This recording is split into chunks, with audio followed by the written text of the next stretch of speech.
नमस्कार, मुद्दा देख रहे हैं आप। मैं हूं आपके साथ नेहा दुबे। समाजवादी पार्टी गठबंधन में दरार पड़ने के बाद अब पार्टी मुखिया और पूर्व मुख्यमंत्री अखिलेश यादव को पार्टी को मजबूत करने की कोशिशें वो करने में जुट गए हैं और अब सपा देश बचाओ देश बनाओ समाजवादी पदयात्रा निकालकर अपने विरोधियों को जहां मुंहतोड़ जवाब देने जा रही है, तो वहीं सपा इस पदयात्रा के तहत जन जन तक पहुंचकर पार्टियों की नीति के बारे में जनता को बताने की कोशिश करेगी। सपा गठबंधन से बगावत कर चुके सुबह सपा प्रमुख ओम प्रकाश राजभर एसी से बाहर न निकलने को लेकर सपा मुखिया अखिलेश यादव पर लगातार निशाना साध रहे थे। इस यात्रा का एक मकसद इस तरह के आरोपों का जवाब देना भी है। शनिवार को लखनऊ स्थित सपा कार्यालय में अखिलेश यादव की अगुवाई में समाजवादी पार्टी के नेताओं की समीक्षा बैठक हुई। बताया भी जा रहा है कि आजमगढ़ के नेताओं के साथ ये बैठक हुई है, जिसमें यह भी बताया गया कि उपचुनाव में हार और आगामी 2024 लोकसभा चुनाव की तैयारियों को लेकर विस्तृत चर्चा की गई। समाजवादी पार्टी की ओर से बताया गया कि अगस्त क्रांति के अवसर पर 9 अगस्त से 27 अक्टूबर तक देश बचाओ देश बनाओ समाजवादी पदयात्रा का पहला चरण निकाला जाएगा। इस यात्रा के तहत समाजवादी चिंतक एवं विचारक डॉक्टर राम मनोहर लोहिया, समाजवादी आंदोलन के अगुवा मुलायम सिंह यादव और पार्टी अध्यक्ष अखिलेश यादव की नीतियों, कार्यक्रमों, विचारों और उनके संदेशों को जन जन तक पहुंचाने का लक्ष्य होगा। पहले चरण की पदयात्रा 9 अगस्त को 11 बजे गाजीपुर के सपा कार्यालय से शुरू होगी। ये 27 अगस्त को बलिया पहुंचेगी। उसके बाद से ये पदयात्रा 15 सितंबर को आजमगढ़ होते हुए 3 अक्टूबर को जौनपुर पहुंच जाएगी और इसी तरह से 14 अक्टूबर को भदोही होते हुए 19 अक्टूबर को पीएम मोदी के संसदीय क्षेत्र वाराणसी तक पहुंच जाएगी। और बताया दरअसल ये भी जा रहा है कि जिस तरह से पदयात्रा चलेगी, 27 अक्टूबर को देश बचाओ देश बनाओ समाजवादी पदयात्रा के पहले चरण का समापन हो जाएगा। इस पदयात्रा की अगुवाई गाजीपुर से सपा नेता अभिषेक यादव करेंगे। वहीं पदयात्रा जिन जिन जिलों से होकर गुजरेगी, वहां समाजवादी पार्टी कार्यालय सभी विधानसभाओं, तहसीलों और ब्लॉकों में पहुंचेगी और इस यात्रा के दौरान समाजवादी पार्टी सदस्यता अभियान एवं तिरंगा झंडा अभियान के साथ ही नुक्कड़ सभा, जुलूस, संगोष्ठी, वृक्षारोपण एवं पर्यावरण के प्रति जागरूकता के बारे में भी लोगों को बताया जाएगा। इसके लिए सभी जनपदों के विधायक, पूर्व विधायक और संगठन के सभी पदाधिकारी इस पदयात्रा में सहयोग करेंगे। वहीं उत्तर प्रदेश की मंत्रिपरिषद में आजादी के अमृत महोत्सव के अंतर्गत हर घर तिरंगा कार्यक्रम के आयोजन के चलते एमएसएमई विभाग द्वारा क्रय किए जाने वाले 2 करोड़ राष्ट्रीय ध्वजों के लिए धनराशि की व्यवस्था की गई है और इसके लिए पंचायती राज विभाग एवं नगर विकास विभाग के द्वारा भेजे गए प्रस्तावों को अनुमोदित कर दिया है, जिसके माध्यम से अब हर घर झंडा योजना को बेहतर तरीके से लागू किया जा सकेगा।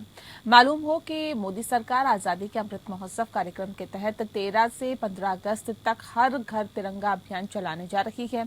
बताया भी जा रहा है कि इस दौरान 3 दिनों में 20 करोड़ लोगों के यानी कि घरों में तिरंगा लगाने की योजना है और इसी को देखते हुए फ्लैग कोड यानी कि ध्वज संहिता में बदलाव किया गया है। पहला सूर्योदय से सूर्यास्त तक ही तिरंगा फहराया जा सकता था और बदलाव के बाद अब दिन और रात दोनों समय तिरंगा फहराया जा सकता है। राष्ट्रवाद की राजनीति को पार्टी को मजबूत करने में जुट गए अखिलेश सपा निकालेगी जिस तरह से देश बचाओ देश बनाओ पदयात्रा।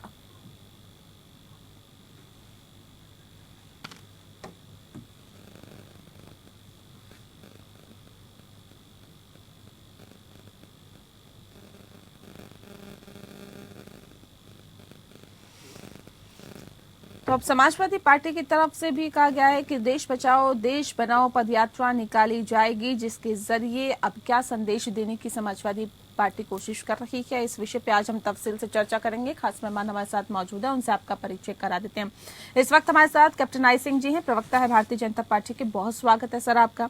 प्रोफेसर भुवन जोशी भास्कर जी हमारे साथ हैं, जो कि प्रवक्ता है सपा के। बहुत स्वागत है आपका। और डॉक्टर अरुणेश कुमार यादव जी हमारे साथ जुड़ गए हैं, प्रवक्ता हैं कांग्रेस के। आपका भी बहुत स्वागत है। इस खास कार्यक्रम की शुरुआत जोशी साहब आपके साथ करते हैं। ये देश बचाओ देश बनाओ पद यात्रा, इसका क्या मकसद है, कैसी होगी, क्या इसकी रूपरेखा होगी और इसके बाद किस तरह के बदलाव की आप उम्मीद करते हैं? देखिए, समाजवादी पार्टी के नेता माननीय अखिलेश यादव के नेतृत्व में ये तय हुआ है कि 9 अगस्त से ये देश बचाओ देश बनाओ यात्रा निकलेगी और निश्चित तौर पर अगुवाई हमारे प्रधान अभिषेक बच्चन करेंगे। और जो मुलायम जी का जो अपना सामाजिक समाजवादी जो आंदोलन के प्रेरणा स्रोत है और माननीय अखिलेश यादव जी की जो नीति है पार्टी को जो मजबूत करने की है, उस दिशा में इसमें काम करा गया है। और इसमें जो हमारे विधायक वर्तमान है और जो हमारे पूर्व विधायक है, पूर्व सांसद है और जो वर्तमान सांसद है, सभी कार्यकर्ता, सभी नेता, सभी लोग सहयोग करने का काम करेंगे। और पर्यावरण की दृष्टि से जैसा कि आपने बताया भी, पर्यावरण की दृष्टि से वृक्ष भी लगाए जाएंगे और देश में जो हमारे वीर हुए हैं उनको याद किया जाएगा। और एक ऐसा देश जिसमें सभी धर्म, सभी जाति, सभी वर्ग लोग साथ में रहे और हेट्रेड पॉलिटिक्स का अंत हो, इस दिशा में काम करना चाहेगा। जो हमारे देश का जो गंगा जमुना, जो हमारी तहजीब है, जो हमारी संस्कृति है, उस संस्कृति की रक्षा करने के लिए इस यात्रा का आयोजन हो रहा है। ठीक है कैप्टन राय सिंह जी, देश बचाओ देश बनाओ यात्रा का आयोजन किया जा रहा है समाजवादी पार्टी की तरफ से। आप लोग कह रहे हैं कि हम तो जी आजादी के अमृत महोत्सव में हर घर तिरंगा यात्रा निकालेंगे, वो 13 अगस्त से 15 अगस्त तक चलेगी। अब सवाल इस बात को लेकर है, ये यात्राओं का क्या कंपटीशन हो रहा है क्या इस देश में? नेहा जी, आपने देखा होगा कि हमारी भारतीय जनता पार्टी देश में हरदम जो है ना, देश के लिए वो संदेश देती रहती है जिसमें देश की अखंडता और देश की संप्रभुता छुपी रहती है। तो ये आपने देखा होगा कि हम निरंतर करते हैं, हम कोई एक पहली बार नहीं कर रहे। और तिरंगा को जब हमारे आज देश 75वें साल में चल रहा है तो तिरंगा को सम्मान घर घर तक पहुंचना चाहिए।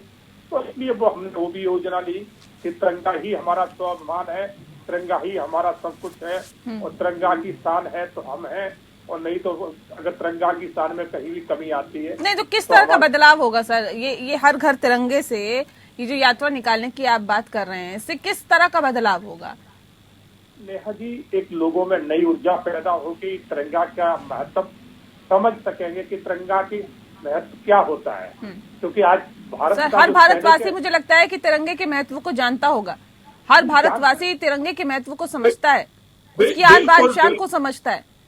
बिल्कुल नया चीज समझता है, ऐसी बात नहीं कि नहीं समझता है। मैं इस बात को नहीं कह रहा हूँ कि नहीं समझता है, मगर तिरंगे की क्या महत्व सर्वोपरि होता है वो हमारा देश का एक सैनिक जानता है कि वो तिरंगे के लिए हंसते हंसते अपने प्राणों की आहुति भी दे देता है। वो ये नहीं सोचता है कि जब देश की रक्षा के लिए सैनिक जाता है तो कहता है कि या तो हम अपना तिरंगा ऊंचा करके आएंगे और नहीं उसी तिरंगे में लपेट के आएंगे। अगर हमारा तिरंगा के साथ कभी कम ना हो पाए तो तिरंगा हमारा सर्वोपरि है। हम उसी मार्ग पर चलने वाले लोग हैं भारतीय जनता पार्टी के। अब ठीक है, इसके लिए और भी अन्य पार्टियां सीख रही हैं, वो भी इस रास्ते पे अब चलने की प्रयास कर रही है। चलिए, इस रास्ते पे आप चल रहे हैं, लेकिन अरुणेश जी, भारतीय जनता पार्टी तो हर घर तिरंगा यात्रा निकाल रही है और समाजवादी पार्टी ये कोशिश कर रही है कि देश बचाओ देश बनाओ, लेकिन अब कांग्रेस पार्टी इस बीच कहाँ है? यहाँ पे तो यात्राओं का कंपटीशन हो रहा है, लेकिन कांग्रेस पार्टी क्या पिछड़ गई क्या इसमें? नहीं, सबसे पहले तो मौका देने के लिए बहुत बहुत धन्यवाद जी।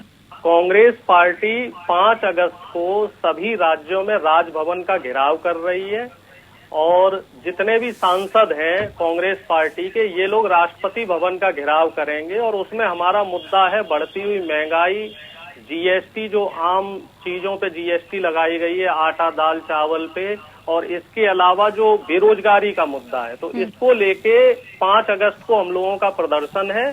और इसके बाद अगले महीने से हमारा भारत जोड़ो आंदोलन की शुरुआत हो रही है और जिसमें सभी राज्यों के सभी जिले से जितने भी कांग्रेस पार्टी के कार्यकर्ता हैं ये लोगों से मिलेंगे, लोगों की समस्याएं समझेंगे। और भारतीय जनता पार्टी इस समय जो महंगाई, बेरोजगारी और भ्रष्टाचार के मामले में पूरी विफल साबित हुई दिख रही है, तो उसके खिलाफ हम लोग एक आंदोलन निकालेंगे। और ये पूरे जो आंदोलन है ये हमारा, ये दिल्ली में आकर खत्म होगा। और इस आंदोलन का उद्देश्य ये है, हम सरकार को जगाएं कि साहब आप हमेशा जो चुनावी मोड में रहते हैं उसको छोड़कर जो जनता की मूल समस्याएं हैं इनकी तरफ आपका ध्यान आकर्षित हो। जनता ने आपको पूर्ण बहुमत से चुना है, तो आपकी जिम्मेदारी अब जनता की जो समस्याएं हैं, खास तौर पे इस समय महंगाई, बेरोजगारी और भ्रष्टाचार, ये इस समय सबसे बड़ी समस्या साबित हो रही है और इसमें कहीं ना कहीं भारतीय जनता पार्टी ध्यान नहीं दे रही है। तो कांग्रेस पार्टी का पूरा प्रयास है कि सरकार, सोई हुई सरकार को जगाया जाए और तक जो बेरोजगार युवा हैं उनको रोजगार दिलवाया जाए और बढ़ती हुई महंगाई पे भी सरकार की तरफ ध्यान दिलवाया जाए। जैसे अभी जीएसटी और बढ़ती हुई महंगाई के लिए संसद में जो प्रदर्शन किया गया था, उसमें सबने देखा है कि किस तरीके से सांसदों को निलंबित कर दिया गया, लेकिन फिर भी हमारा जो मुद्दा है महंगाई और भ्रष्टाचार को लेके, जीएसटी को लेके, तो डेली हम लोग संसद में, हमारे जो सांसद हैं वो लोग अपील कर रहे हैं, आवाज उठा रहे हैं और हमारा जो संघर्ष है आम जनता के लिए वो चलता रहेगा। और विपक्ष का जो काम है, विपक्ष को अपना काम प्रदर्शन करने से ये लोग कह रहे हैं कि देखिए हम तो अपने संगठन में नई जान फूंकने की कोशिश कर रहे हैं और नई ऊर्जा का संचार होगा संगठन के पदाधिकारियों में, कार्यकर्ताओं में। लेकिन कांग्रेस पार्टी एक नीरस पड़ी पार्टी, जिसमें अगर हमने देखा बिहार, चाहे हम उत्तर प्रदेश की बात करें, चाहे बिहार की बात करें, चाहे फिर और तमाम राज्यों की बात करें, वहां पर जो संगठन है वो बहुत कमजोर हो गया। इस संगठन में नई जान फूंकने के लिए ये प्रदर्शन से हो जाएगा क्या? संगठन में नई जान आ जाएगी क्या? या फिर इसके लिए कुछ ऐसे की यात्राओं की जरूरत होती है, या इस तरह की कुछ हर घर तिरंगा जैसे भारतीय जनता पार्टी की तरफ से की जा रही है, या देश बचाओ देश बनाओ समाजवादी पार्टी की तरफ से की जा रही है? कांग्रेस की तरफ से क्या नहीं लगता है कि संगठन में एक नई जान फूंकने के लिए, कार्यकर्ताओं में नई जान फूंकने के लिए इस तरह से कुछ पहल करने की जरूरत है? बिल्कुल बिल्कुल, निश्चित तौर पे मैं आपकी बात से सहमत हूँ। अभी मई के महीने में उदयपुर में चिंतन शिविर हुआ है और उसमें ये निर्धारित जो किया गया है शीर्ष कमान द्वारा, जो सीनियर नेता हैं, कि 50% का जो एक क्राइटेरिया है वो युवाओं के लिए रखा गया है। दरअसल कांग्रेस पार्टी में एक जो समस्या आ रही थी वो ये थी कि युवाओं को पर्याप्त मौका नहीं मिल पा रहा था। तो अब 50% हर प्रकोष्ठ में, चाहे वो प्रदेश कार्यकारिणी हो, जिला कार्यकारिणी हो, चाहे वो चुनाव में टिकट देने की बात हो, तो 50% रिजर्वेशन एक तरीके से अब युवाओं के लिए रहेगा। और इसी मुहिम में कितना अमल होता है ये तो वक्त ही बताएगा। लेकिन जोशी जी, 2024 मिशन 2024 की तैयारी में अखिलेश यादव जुट गए हैं क्या? क्योंकि उत्तर प्रदेश तो इस बार हाथ से चले गया, लेकिन लोकसभा चुनाव में बेहतर प्रदर्शन हो समाजवादी पार्टी का, इसी जद्दोजहद में लगी है कि समाजवादी पार्टी? देखिए, 2017 के कंपैरिजन में 2022 में हमारा प्रदर्शन काफी अच्छा रहा। लेकिन इतनी बात कह सकते हैं नियाजी, जैसा कि आप भी बता रही हैं, आपकी बात का समर्थन करते हुए मैं इतना जरूर कहूंगा, जैसे पार्टी को आशा थी उस अनुसार परिणाम नहीं आ पाया। लेकिन राजनीतिक क्षेत्र में जनता के लिए लड़ा जाता है और जनता की लड़ाई को लड़ने के लिए माननीय अखिलेश यादव जी ने तय करा है कि सदस्यता अभियान बना के सभी पार्टी के कार्यकर्ता, सभी नेता मिलकर उनको जिम्मेदारियां और जिम्मेवारी बढ़ गई हैं। और अब आप देख रही है कि यात्रा करके देश बचाओ देश बनाओ की यात्रा करके नहीं, जनता की लड़ाई तो वो अब आपकी ही सहयोगी रही है। ओम प्रकाश राजभर कहते हैं ऐसे थोड़ी लड़ी जाती है जनता की लड़ाई। एसी वाले नेता जनता की लड़ाई नहीं लड़ सकते हैं, उसके लिए बाहर आना पड़ता है, तपना पड़ता है। जिस तरह से मुलायम सिंह यादव तपे, शिवपाल यादव तपे, रामगोपाल यादव तपे, ऐसे में क्या अखिलेश यादव उस तरह तपने के लिए तैयार हैं? नेहा जी, पहली बात तो हम ये कहना चाहते हैं जिनसे हमारा अब कोई संवाद नहीं है, उनके बारे में चर्चा परिचर्चा करना व्यर्थ की बात है। और उनका चैप्टर हमारी पार्टी से क्लोज हो गया है। और जब चैप्टर क्लोज होता है तो चुनाव से पहले बनता है, चैप्टर खुलता है, उसके बाद तो क्लोज ही हो जाता है। सर, ये तो अक्सर चुनाव से पहले और चुनाव के बाद देखा ही गया समाजवादी पार्टी। ये इतनी जल्दी चैप्टर क्लोज क्यों कर देते हैं आप लोग? क्या वजह इसके पीछे सर? देखिए, मैं नेहा जी कई बार आपके चैनल में इसका जवाब दे देता हूँ, लेकिन आपने कहा है तो मैं इस बात फिर और बताना चाहता हूँ। संवाद जो होता है दो नेताओं का आपस में होता है, संवाद मीडिया के माध्यम से या अन्य चैनलों के माध्यम से जो होता है, इसे गठबंधन धर्म या मैत्री धर्म आप कहते हैं। इसके तौर पे इस बात पे अब समय बर्बाद करने का समय नहीं है। और हम किसी पार्टी को ज्ञान या उपदेश से, समाजवादी लोग इस तरह का काम नहीं करते। हम लोग तो अपने पार्टी को आगे बढ़ाने का जो जिम्मेदारी माननीय अखिलेश यादव के कंधों पे है, समाजवादी आंदोलन को गति देने। चलिए, ये तो बता दीजिए, क्या उनको संदेश देने की कोशिश है इस यात्रा के जरिए कि हम एसी के नेता नहीं है, हम जमीनी स्तर के नेता हैं? देखिए नेहा जी, ये तो खाली कहने की बातें हैं।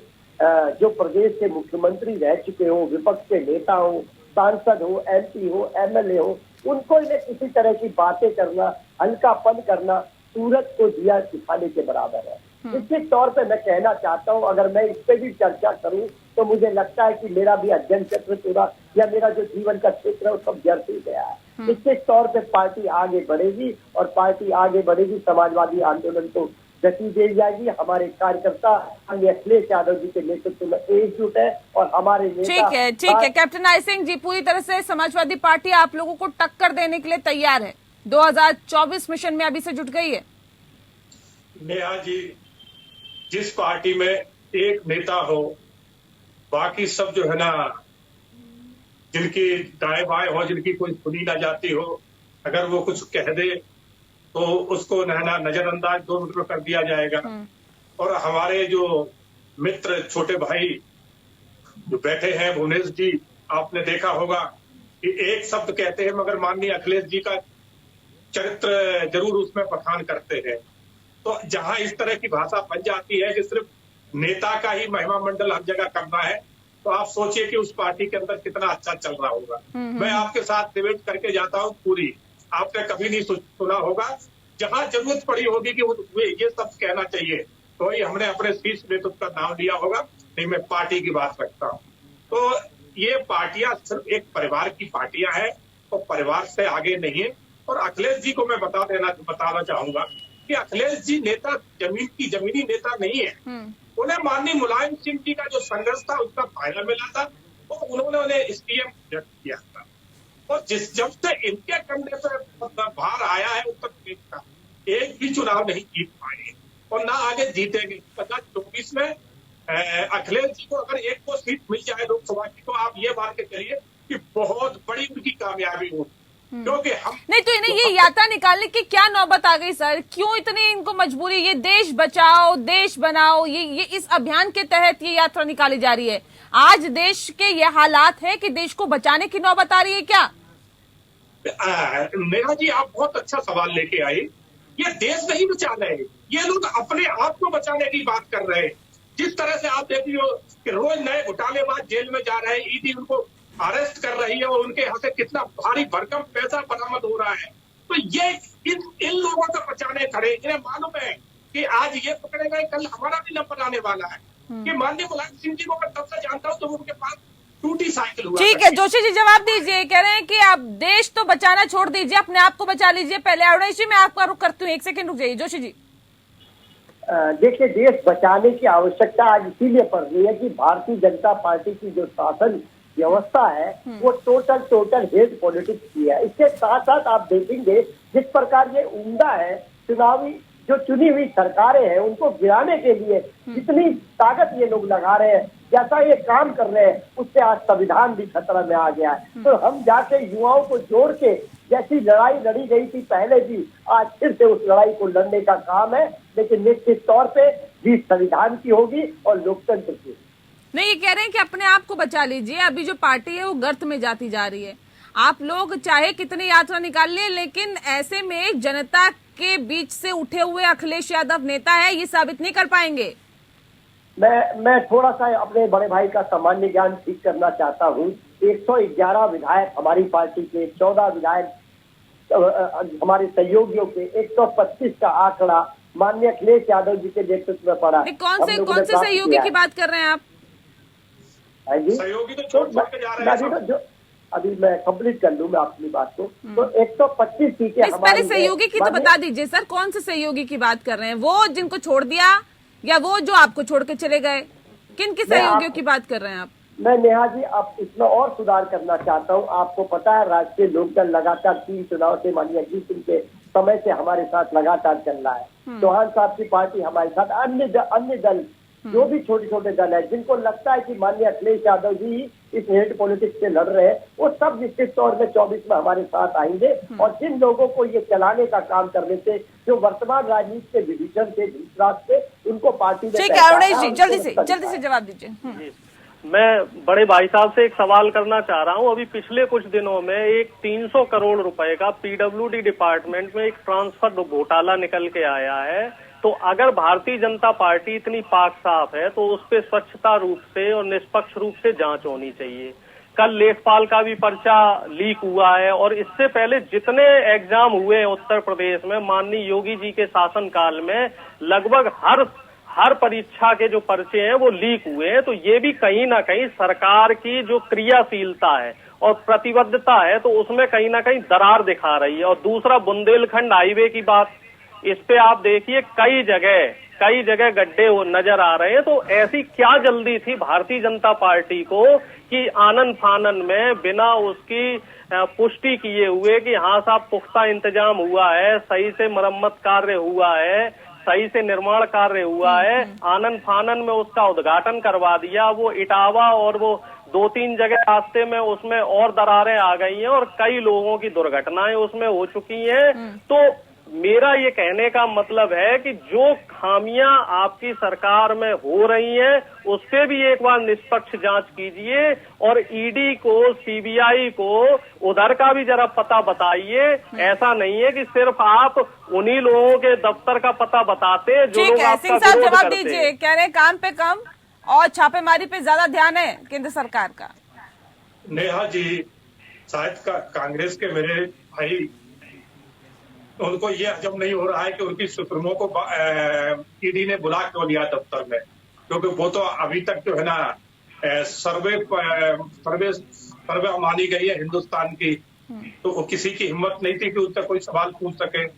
और ये उन्हें शायद ये भी उन्हें जानकारी है कि ईडी जब पूछ रही है तो कोई ईडी भारतीय जनता पार्टी की सरकार का डिसीजन नहीं है, ये कोर्ट का डिसीजन। कोर्ट ने उन्हें सम्मान भिजवाया है कि इनसे सवाल पूछे जाए, क्योंकि वो कोर्ट में गई थी, कोर्ट ने उनकी अर्जी लेने से मना कर दिया था। तो वो कोर्ट का काम है। और कोर्ट ने क्या कहा क्या नहीं कहा उसके बारे में मत जाइए। अवनीश जी, मैं माफ कीजिए, मैं वक्त नहीं दे पाऊंगी आपको। बहुत शुक्रिया आप तीनों का हमारे साथ इस खास कार्यक्रम के माध्यम से जुड़ने के लिए। मुद्दा में फिलहाल इतना ही। नमस्कार।